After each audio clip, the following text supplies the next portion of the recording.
Bonjour à tous, c'est Zorakvos et on est là pour parler de la saison 2 de Winx Club. Et oui, la saison 2 de Winx Club, série incroyable que nous avions commencé à refaire sur la chaîne il y a quelques temps, de cela quelques mois, désolé d'ailleurs pour l'attente, mais ne vous en faites pas, la saison 3 arrivera incessamment sous peu. La saison 2 nous présente tout simplement les Winx dans leur deuxième année à l'école d'Alfea, une année qui semblait tout à fait normale, mais qui dit Winx et qui dit Alfea dit qu'une année normale n'existe pas. En effet, quelques jours ou même quelques heures après leur arrivée, je ne sais plus bien, une personne non identifiée arrive près de l'école et s'écroule devant nos camarades. Il s'agit d'une personne nommée Layla, amie des Minifées. Et c'est ainsi que nous apprenons l'existence des Minifées, petites créatures qui sont les homologues miniatures tout simplement de nos fées adorées. En effet, celles-ci peuvent et même ont une connexion parfaite, comme elles disent, avec une fée qui existe dans le monde et qui leur permettent d'être connectés et de pouvoir se transmettre pensées et émotions. Et en effet, tout simplement, nos fées vont finir par avoir des connexions parfaites avec chacune des mini-fées. Mais nous ne nous étalons pas trop sur ce sujet tout de suite, car Layla nous apprend que les mini-fées ont été enlevées par le grand méchant de cette saison 2, Lord Darkar. Lord Darkar a emprisonné ces mini-fées dans le but qu'il leur donne la localisation de leur village, car il y aurait dans ce village un codex qui pourrait donner à Lord Darkar un pouvoir ultime pouvant mettre à genoux tout Magix comme les Trix ont pu le faire lors de la saison 1. Après avoir appris cette nouvelle, et après que Layla soit sortie de son petit coma de quelques jours, les Winx décidèrent de partir avec Layla, en tout cas une partie, vers l'antre de Lord Darkar pour essayer de les sauver. En effet, Layla venait de sauver ses mini-fées, mais avait été recapturée par la suite lors de son échappée.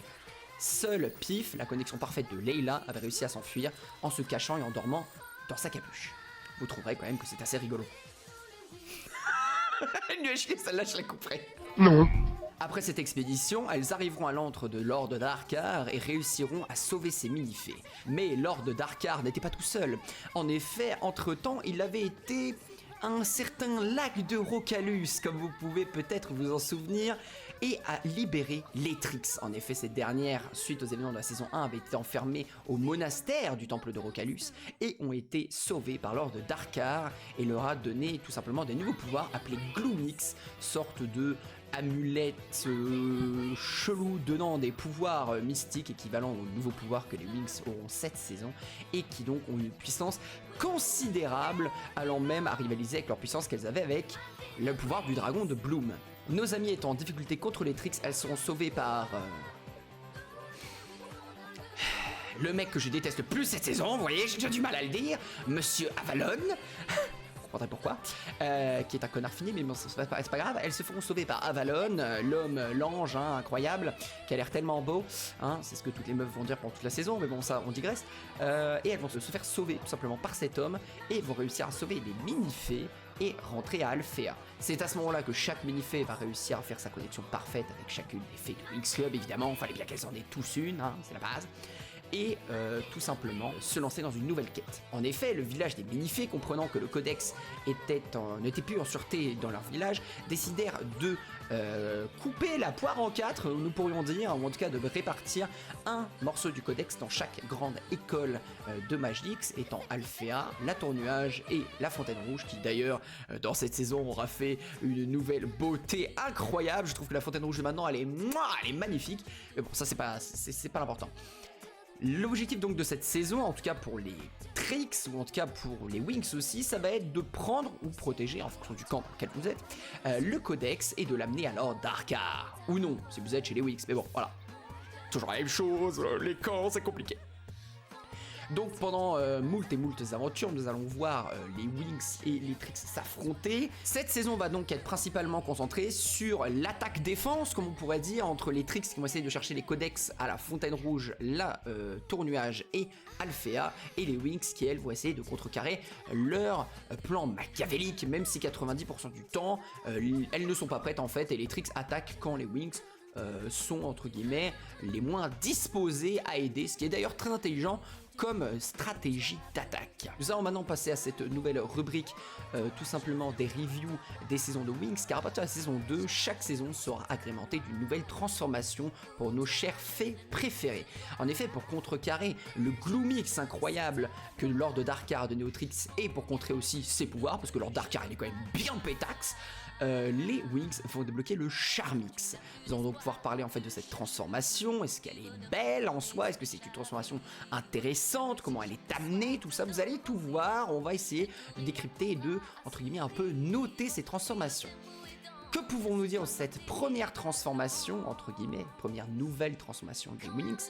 Eh bien, c'est qu'elle porte beaucoup de problèmes. Déjà de 1, elle n'est pas introduite de toute la saison. En effet, elle nous a introduite un peu sur le tas, quand la première des Wings va le débloquer après avoir surmonter un de ses défauts, car il s'agit de son mode d'obtention. Surmonter un défaut ou alors surmonter un problème sentimental permet de débloquer un pouvoir temporaire. Alors pas temporaire dans le sens où elle ne l'utilise plus tard, mais temporaire dans le sens au niveau qu'elles ne peuvent pas le tenir H24. Tout simplement. Il s'agit du Charmix, qui se caractérise tout simplement par une petite brochette au niveau du col et un petit sac à main. Vous trouverez quand même que l'originalité n'est pas au rendez-vous, mais bon, c'est pas grave. Le Charmix, qui est donc un pouvoir qui permet de multiplier leur puissance et d'avoir de nouvelles capacités. Pourquoi pas? J'ai vraiment du mal avec le mode d'obtention de ce pouvoir. En effet, 90% de ces Wings qui vont le débloquer à travers des révélations sentimentales pour d'autres personnages, à travers soit une acceptation de personnes en groupe, comme Layla dans le groupe des Wings, qui aura un peu de mal à s'intégrer, mais que Stella va aider à s'intégrer malgré elle, entre guillemets, car on le sait très bien, ce n'est pas la personne la plus sociale, et à travers tout simplement des, comment dirais-je, acceptation amoureuse où tout simplement Bloom va essayer de se faire pardonner auprès de Sky, parce que vous allez voir, ça a été une connasse pendant toute la saison, mais j'en parlerai pas, de Flora qui fera ça enfin, après je ne sais pas combien d'épisodes, sa déclaration à son crush dont on parlera aussi par la suite. Et de Musa et Tekna qui feront aussi un petit peu leur révélation sentimentale à leur Love Interest. Nous allons maintenant passer au point fort de cette saison 2. L'un des gros points forts de cette saison 2 est le développement des personnages. Qu'ils soient anciens ou nouveaux, chaque personnage aura son petit développement.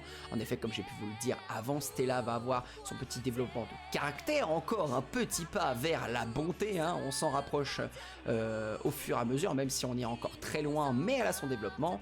Mais surtout, le personnage ayant le plus gros développement, c'est Musa. En effet, nous apprenons enfin un peu de sa backstory, nous apprenons que son père était un auteur plutôt médiocre, hein, il faut le dire, et qu'il avait rencontré sa mère lors tout simplement d'un genre de concert et était tombé éperdument amoureux et ils s'étaient mis ensemble.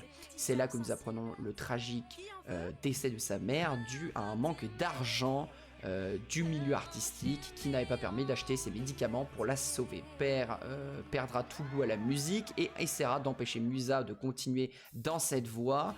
Il n'est pas dérangé qu'elle soit une fée, au contraire, mais il est dérangé qu'elle continue la musique et dans cette voie artistique. Faraganda, qui elle veut absolument qu'elle continue car elle croit en rêve de ses élèves, va, on va dire, jouer de malchance avec le daron qui va vouloir tout simplement, car il n'est pas soutenu par le principal, la retirer de l'école. C'est après un magnifique concert et après des affrontements et une aide contre Stormy qui viendra foutre un peu le bordel, qui décidera enfin que la musique est la raison d'être de sa fille et qu'il n'aurait jamais dû abandonner cela après la mort de sa mère. Le développement de perso, évidemment comme je vous l'ai dit, ne s'arrête pas qu'aux personnages anciens mais aussi aux nouveaux. Nous avons pu voir du coup Layla, nouveau personnage faisant partie des Wings, qui aura son petit développement, pas énorme mais qui arrivera dans la saison 3, mais qui nous permet de mettre les bases. Une personne qui a été souvent seule et je ne dirais pas abandonnée mais un peu délaissée et qui a trouvé refuge dans ses amis, dans son ami d'enfance et dans la danse et dans son amitié profonde avec les minifées. En parlant de nouveaux personnages, nous allons pouvoir nous intéresser au nouveau spécialiste introduit lors de la saison 2 qui aura un love interest avec Flora, notre fée préférée. Il s'agit du petit-fils de Saladin, pacifiste dans l'âme. On apprend qu'il a décidé d'arrêter ses études de spécialiste, même si on verra que par la suite de certains événements, il décidera de reprendre la cape, si je puis dire, et d'aider les Wings dans leurs futures entreprises contre Lord Darkar. Autre point positif que nous aurons pu rajouter dans les nouveaux personnages, c'est les mini-fées. En effet, comme je vous ai expliqué, ces petites fées miniatures apportent vraiment une touche de légèreté dans le dessin animé et ont chacune, avec leur connexion parfaite, une vraie bonne alchimie, même si deux petites mini-fées ont, je pense, fait une erreur de casting dans leur connexion parfaite, mais on en reparlera après. Mais elles sont vraiment très sympathiques, très mignonnes, et on adore suivre leurs petites aventures en parallèle de celles des Winx de temps en temps, qui sont vraiment très légères et très relaxantes quand on est vraiment dans le fil de l'action perpétuelle des épisodes. Mention aussi au graphisme et aux musiques qui ont bien été améliorées sur cette saison 2. De toute façon, comme vous le verrez au fur et à mesure des saisons, les graphismes et les musiques s'améliorent vachement. On peut voir que les graphismes sont plus soignés, mieux réalisés, des personnages un peu plus retravaillés comme Sky par exemple, qui a vu sa chevelure et sa tête un peu plus retravaillées et franchement ça lui va très bien. Même si, évidemment, on peut retrouver encore les petits bugs de graphisme dont on parlera dans les points faibles. Un point que j'avais mis dans les points négatifs, mais que je trouve a été plutôt bien respecté dans cette saison, c'est l'échelle de puissance. En effet, dans la dernière saison, je vous ai expliqué comment l'échelle de puissance en fin de cette dernière était complètement fucked up et avait totalement, pour moi, niqué un petit peu le prestige du pouvoir du dragon chez les Trix. En effet, l'échelle de puissance ici est énormément respectée. Les Trix restent puissantes grâce à leur Gloomix, pouvoir que je vous avais expliqué avait été donné par Lord Darkar, et vont pendant pratiquement tout l'animé défoncer les Winx. Parfait, elles ont un power-up, les Winx n'en ont pas, elles les défoncent. Parfait. Lorsque les Winx vont récupérer leur Charmix tour à tour, elles vont commencer à reprendre le dessus et battre les Trix, jusqu'à les amener à un stade où elles ne vont plus servir à grand chose à Lord Darkar. Parfait. Pour vaincre Lord Darkar, il faudra l'alliance des Winx, avec leur nouveau pouvoir le Charmix, ainsi que la convergence magique, qui est l'alliance de plusieurs magies en une seule, qui demande beaucoup tout simplement de contrôle magique, et qui va beaucoup servir lors de cette fin de saison. Il faudra donc l'alliance des Winx, des spécialistes, de Faragonda, Griffin et Coda Torta, un peu les grandes têtes d'affiche de chaque école, même si chez les spécialistes, ça aurait été plus Saladin, mais on a eu Coda Torta qui fait un moment épique, donc on est content. Et des Trix qui vont tout simplement avoir fusionné pour faire une genre de Trix originel, je ne sais pas, et qui va affronter Lord Darkar, car Lord Darkar, après leurs échecs incessants lors de la fin de saison contre les Winx, va décider de s'en débarrasser et de les envoyer dans une autre dimension. Par qui vont-elles être remplacées, vous allez me dire? Eh bien, par la magnificence, par l'incroyable, par l'infiniment incroyable Dark Bloom. Dark Bloom. Et oui, dans cette saison, Bloom va passer du côté obscur. Dark Bloom est pour moi l'un des meilleurs personnages rajoutés de cette saison 2. En effet, Lord Darkar, après avoir récupéré tous les morceaux du codex, a besoin d'une force un peu moins obscure et plus, on va dire, mixte, ou plus pure, pour pouvoir ouvrir le portail pour aller récupérer ce pouvoir. Il va donc charger les Trix d'aller capturer Bloom pour la passer du côté obscur, si je puis dire, et lui permettre d'activer le codex. Parlons du dernier point positif de cette saison qui déclenchera notre rafale d'avis négatifs, évidemment, le développement des relations entre personnages. Il a été vraiment très mis en avant lors de cette saison. En effet, que ce soit des relations amicales entre Musa et Layla qui vont vraiment faire un excellent duo lors de la saison 2, ou même de certaines Winx entre elles, le développement de relations est énormément amené et fait l'objet pratiquement principal de cette saison 2. Malheureusement, comme vous allez voir, ça a été aussi et même énormément à son détriment. Pourquoi je dis ça? Parce que nous allons passer dans les avis négatifs. Alors, est-ce que vous vous rappelez de ce connard dont je vous ai parlé tout à l'heure? Voilà, ce connard, cette merde là. Et bah c'est tout part de lui. Tout simplement, lorsqu'il va sauver les Winx dans la grotte de Lord Darkar, quand ils vont chercher les mini-fées au tout départ, cet homme va attirer, comment dirais-je, l'admiration des Winx. En effet, il s'agit d'un professeur venant d'une autre école et qui va maintenant apprendre l'art magique aux fées d'Alfea. Pourquoi pas? Mais le côté obnubilé et même admiratif, voire amoureux de certaines Winx envers Avalon va vraiment, mais vraiment casser les couilles lors de cette saison. En effet, Bloom étant toujours avec Sky, elle ne va pas s'empêcher d'aller rechercher un peu l'approbation d'Avalon, pour certaines raisons dont nous allons venir quand même, mais vraiment beaucoup trop. En effet, cette admiration et ce limite amour un peu qui arrive chez Avalon est déclenché par le fait qu'il permet à Bloom d'en savoir plus sur son passé. Sinon certaines magies, il a permis à Bloom d'aller voir des images de sa famille et nous apprenons enfin l'apparence et le nom de ses vrais parents, Oritel et Marion, les rois et reines de Dominion. Alors je veux bien que de par son admiration, de par ce qu'il fait pour elle au travers de la récupération tout simplement de ses souvenirs passés, elle puisse l'admirer, elle puisse l'adorer. Mais de là à snobber son mec, Sky, d'ailleurs force à toi mon poteau, toi t'as été le meilleur spécialiste de la saison avec Elia, parce que franchement force, hein, parce que elle va jusqu'à ne plus l'appeler, ne plus le voir, annuler tous leurs rendez-vous, carrément, dès qu'ils se voient ou ils se parlent enfin, à ne parler que de Avalon. Voilà, on compatit, hein. Je suis désolé, mais quand vous êtes en couple et que vous êtes avec votre mec ou votre meuf, parler de quelqu'un du même sexe que lui, sur lequel vous avez plein d'admiration, quand vous êtes en date avec votre moitié, c'est pas vraiment la meilleure chose, surtout quand c'est après longtemps que vous ne vous êtes pas vus.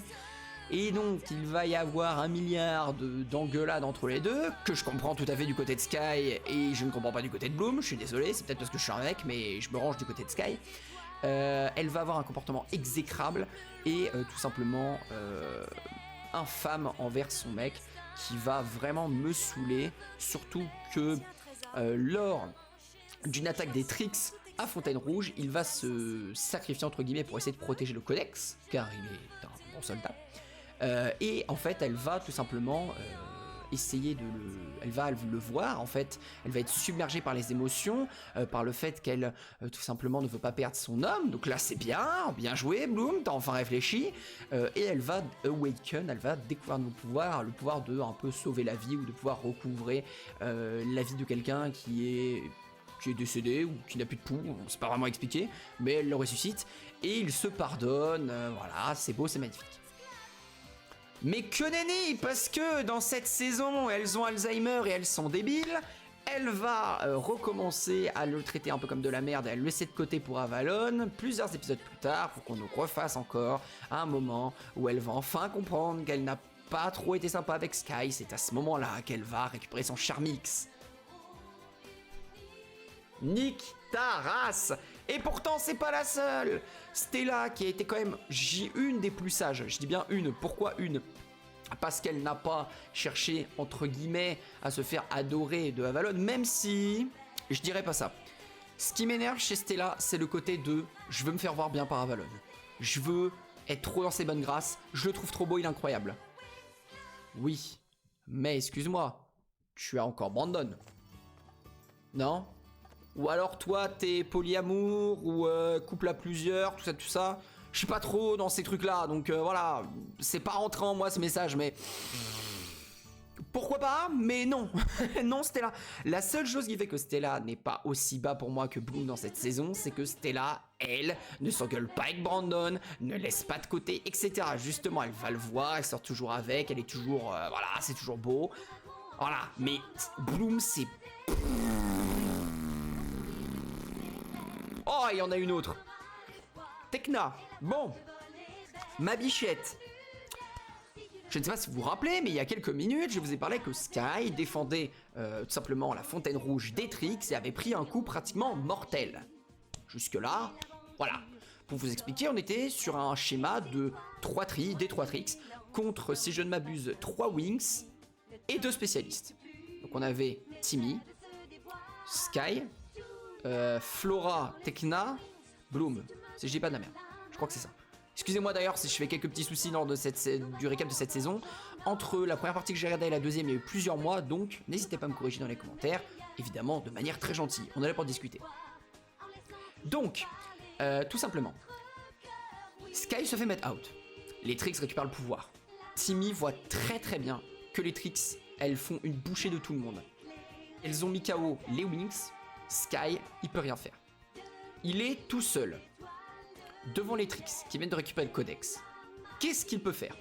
Les attaquer et risquer de mourir, et de ne pas pouvoir, entre guillemets, se venger plus tard, ou réparer son erreur. Ou alors les laisser partir, et pouvoir se venger plus tard. C'est ce qu'il va faire. La décision intelligente, la décision normale. Quand à 5, tu fais pas le poids, t'essayes pas de le faire tout seul. Et qu'est-ce qui va se passer? Tekna, pendant la moitié de la saison, va lui faire la gueule en mode « T'es une merde, t'es pas courageux ». Non, c'est pas qu'il est pas courageux, c'est qu'il a été intelligent. Et ça, je suis désolé pour moi, c'était encore un carton rouge pour Tekna. Et là, ça faisait beaucoup chez les femmes. Beaucoup. Mais évidemment, il y avait mon rayon de soleil. Ma préférée, voilà, je vous le dis officiellement, quand j'étais jeune, ma préférée c'était Bloom, et je vous l'avais redit lors de l'épisode 1 tout simplement de notre review, donc de la saison 1, et je vous avais expliqué mon intérêt croissant pour la petite Flora. Je peux vous dire que cet intérêt, dans cette saison 2, s'est amplifié. Son amour pour Elias, si pur, si mignon, si maladroit, était incroyable. Pas d'engueulade pour elle, pas de méchanceté, que du respect, de la mignonnerie. Et en plus, elle finit avec son mec à la fin, alors c'est parfait. Parfait. Mention honorable à Riven et Musa, qui cette saison ne sont pas trop engueulés. Ils sont un peu engueulés, hein, mais pas trop. Et qui d'ailleurs, Riven, a aidé le père de Musa lors d'attaque de Stormy, pardon, comme je vous ai expliqué dans le concert, et qui s'est bien fait voir par le daron du coup. Mais Riven, petit point pour toi, positif, tu as été plutôt agréable dans cette saison, et tu as déclaré ta flamme à Musa, donc c'est vraiment pas mal. Je vous ai parlé de la débilité des Wings cette saison. On est reparti. Alors, je vous avais expliqué que les Wings faisaient les girouettes avec Avalon, tout ça, tout ça. Ça, on l'a déjà fait. Est-ce qu'on peut parler du travail d'équipe? Parce que le nombre de fois où les Wings vont travailler en équipe, chier sur un truc en particulier, s'engueuler, se redire ouais mais en fait faut être soudé parce qu'on est potes, pour se réengueuler derrière, pour se ressouder, pour se réengueuler, pour se ressouder, pour les mêmes conneries. C'est magique à ce niveau-là. Et je dis pas ça parce qu'on est chez les Wings, hein. Mais c'est vraiment magistral. Hein. Et d'autres choses, les absentéismes des personnages, les oublis d'autres, les Alzheimer que j'appelle, c'est incroyable. Il y a un truc qui me tuera toujours, c'est la débilité, mais la profonde de certaines Wings. En effet, à un moment dans la saison, les Trins vont reprendre le contrôle de la tour nuage, en tout cas une partie. Donc elles vont jouer un petit peu le truc du passe-muraille, c'est-à-dire on passe dans les murs, on attaque certaines personnes, etc. Griffin, car les Wings sont à la tour nuage pour un genre d'échange universitaire, pour apprendre la magie du côté obscur, on pourrait dire ça comme ça, pour peut-être mieux contrôler la convergence, je crois que c'est pour ça, ou pour mieux le travail d'équipe, je ne sais plus, Griffin va tout simplement, penser à un plan. En effet, vu que les Trix contrôlent une partie du château et peuvent passer un peu partout, elle va leur apprendre un sort qui permet en fait de parler dans le mur et d'envoyer un message à une personne que tu choisis, un genre de Tokiwoki à distance. Très bien. Et elle va lui donner un petit médaillon. Ce médaillon, qu'est-ce qu'il fait? Quand il clignote en rouge, cela veut dire qu'une Trix n'est pas loin. Jusque-là, pas de problème. On a le moyen de communication, on a le truc qui permet de détecter les Trix, donc derrière, dès qu'on a la détection, hop, on appelle, c'est parfait. Les Wings vont nous faire un niveau magistral d'imbécilité puissante lorsque les médaillons vont sonner, qu'elles ne verront rien, et qu'elles verront Griffin, qui était censé être autre part, arriver pour leur parler. C'est pas pour dire, mais vous avez oublié que dans les Trix, il y a Darcy qui manipule les illusions. Donc si à un moment, quand t'as parlé à Griffin, que tu pars loin pendant des heures et que tu vois le truc qui clignote, pour qu'ensuite t'aies une Griffin qui vient de parler, il y a un problème, sachant que ça a clignoté. Donc connecte tes neurones, c'est Darcy. Genre vraiment, j'ai regardé ça, j'étais en mode mais quelles sont connes. Oh, j'avais envie de m'arracher les cheveux. Vraiment, le niveau d'imbécilité, comme je vous l'ai dit, hein, je le répète, mais c'est vraiment l'un des points les plus destructeurs de cette saison, entre l'imbécilité et les sentiments girouettes des meufs pour leurs mecs. Ouah, c'était n'importe quoi. Parlons d'un petit point qui n'est pas forcément négatif pour moi, mais qui m'a interloqué un petit peu, c'est les mini-fées. Je vous avais dit que certaines mini-fées avaient peut-être eu un petit problème de casting. En effet, comme nous pouvons voir ici, Digit, Thune, Chata, Amore, Loquette et Pif sont toutes les mini-fées qui sont attribuées à nos chers Winx. Chata, qui est la fée du bavardage et un peu de la mode, est avec Flora. Amoré, qui est la fée de l'amour et un petit peu de la nature, parce que les roses, tout ça, parce que l'amour, incroyable, est avec Stella. Est-ce que y a pas un problème? T'as littéralement une mini-fée du bavardage et de la mode, entre guillemets, parce qu'elle aime bien tout ce qui est mode, qui n'est pas avec Stella, et t'as une meuf de l'amour et un peu des plantes, qui n'est pas avec Flora. Petit problème de casting à ce niveau-là. Je sais pas si c'est une erreur de leur part et ils l'ont pas corrigé après, ou alors c'est justement pour faire entre guillemets un peu les petits pods, pardon, même si techniquement c'est pas le principe, parce que le principe des mini-fées c'est quand elles ont une connexion parfaite, donc j'imagine qu'elles s'entendent bien et qu'elles ont à peu près les mêmes caractères que leurs fées. On va pas en parler plus, mais je trouvais cette petite erreur assez marrante, c'est pas vraiment un point faible, mais on peut en parler quand même. Un autre des points faibles que j'ai trouvé dans cette saison 2, c'est l'arrivée de certains sujets importants de manière totalement random. Je vous ai parlé du Charmix qui arrive comme ça de manière random, on te l'explique pas, on te l'introduit pas, on te dit juste ah tiens, voilà le Charmix. Et autre chose qui m'a un peu interloqué, qui m'a totalement surpris.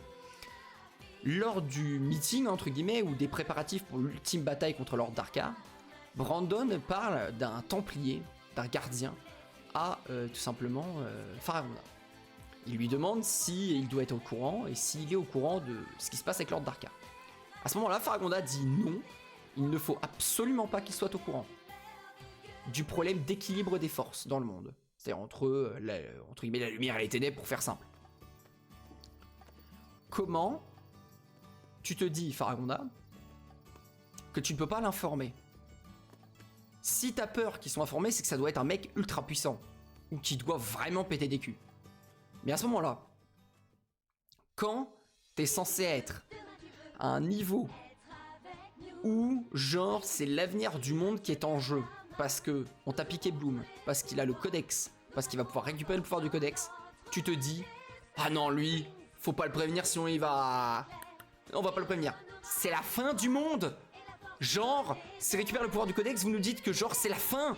D'où tu le préviens pas? Si c'est pas à ce moment-là, tu le préviens quand? Vraiment. Mais le pire, c'est que il te balance le personnage comme ça. Dans une phrase, elle te dit oh non non non. Et après on t'en parle plus jamais. Genre.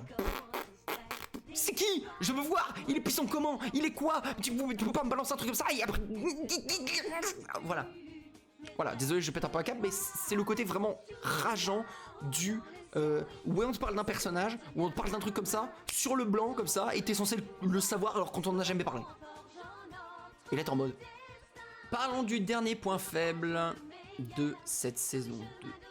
Et je ne le mettrai pas vraiment dans point faible, mais plutôt point faible par rapport à la saison 1. Et j'ai fait exprès de le mettre en dernier car c'était un point que je voulais vraiment parler avec vous. C'est le niveau de danger ressenti. Alors. Quand je parle de niveau de danger ressenti, je ne parle pas du niveau de danger classique, parce qu'à ce niveau-là, les tricks sous Gloomix et Lord Darkar, et avec Dark Bloom par exemple, seraient largement plus dangereux et plus puissants que les tricks de la saison 1. Ça, il n'y a pas de problème là-dessus. Plus on avancera dans la saison, plus les méchants seront plus forts. C'est le principe. Mais, le danger ressenti, c'est le danger que je ressens et que je vois visuellement, ou par rapport à des détails dans l'œuvre. Et je peux vous dire que j'ai été assez déçu sur cette saison 2. Dans la saison 1, on te met Magix à feu et à sang, des gens momifiés, des gens détruits, l'école à moitié morte, genre à deux doigts de la destruction, des gens qui meurent. On se rappelle quand même que dans la saison 1, t'as la fontaine rouge qui se fait détruire et t'as des spécialistes qui meurent. Tu connais la mort? Voilà, c'est la mort. Et ben ils sont morts. Et là, dans la saison 2, tu n'as personne. Autant Darkar est plus puissant, plus stylé, tout ce que tu veux, mais le danger ne se fait pas ressentir. Quand il récupère le codex, qui part avec Dark Gloom, tu sens qu'il va y avoir une puissance.